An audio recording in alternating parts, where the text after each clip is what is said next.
Okay, I did come home with some light still, so I'm just gonna give you like an in-depth view of the thing a little better.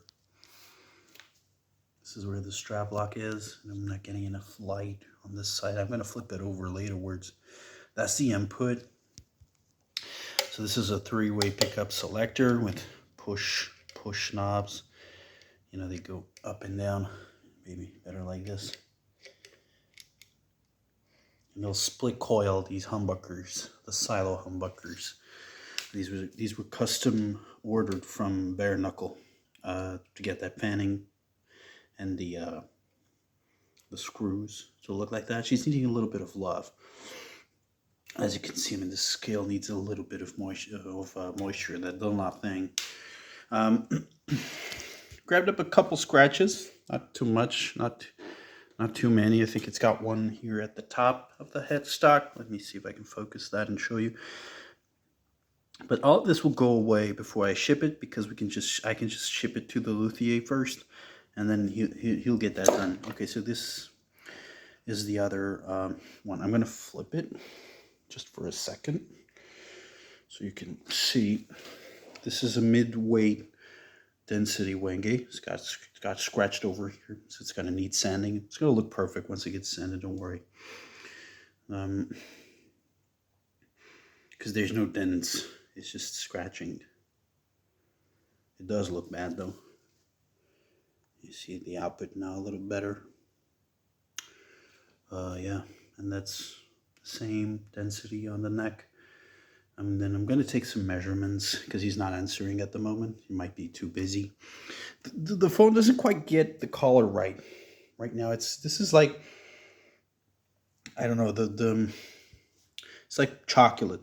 That would be the ideal. And then the dark spots are basically dark chocolate. That would be the perfect way to describe it. Okay, now let's go to design flaws. As you know, this is a prototype, and some of the things went wrong. So one of the things that went wrong was this corner over here. We've never done this before, and Lucy has never done this before, so he didn't quite know how to do it. So you can see that there's a slight bit of a gap out there. Doesn't look too good. I mean, if you want to care about that too much. But yeah, you do feel a little bit of a void gap here if you look into it. There's like a little void there. There's noticeable. This is prototype, so that's why it happened. You know, it doesn't happen anymore on this one. As you can see, it's an upgraded design. You just realized that, you know, it shouldn't trim. You should just keep the thing flat there and just make that joint, just literally change it and make a joint, and it looks better.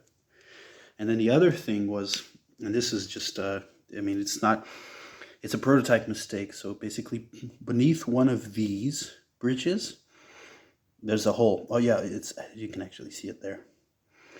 Because he basically just, you know, as he was assembling the guitar, you know, he was thinking all the bridges go on that spot. And so he drilled holes, I think maybe one or two holes extra, but this thing is barely noticeable. Like, let me see if I can just pull it to the sides. But yeah, there's a little hole down there. And once this is sanded, it gets nearly unnoticeable, man. This is a very slight thing. But anyways, I don't want to get the instrument just shipped out and then you just get disappointed at that. The color, like on the phone, is looking a little too reddish. This is more orange. But yeah, it's the phone. I mean, the guitar looks... It's kind of tricky because this guitar looks a little bit different in reality than it does on the phone, but it's way better in reality.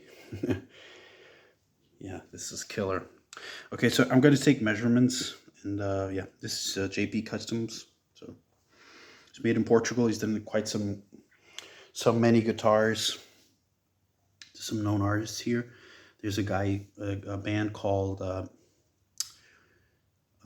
Blasted Mechanism, and they have like these weird guitars with two arms and shit, and then he does all of those. So yeah, this is cool. It's needing a little love on the scale, on the fretboard. I went on vacations. It's needing some conditioner, and I'm just going to put it. Okay, that's it.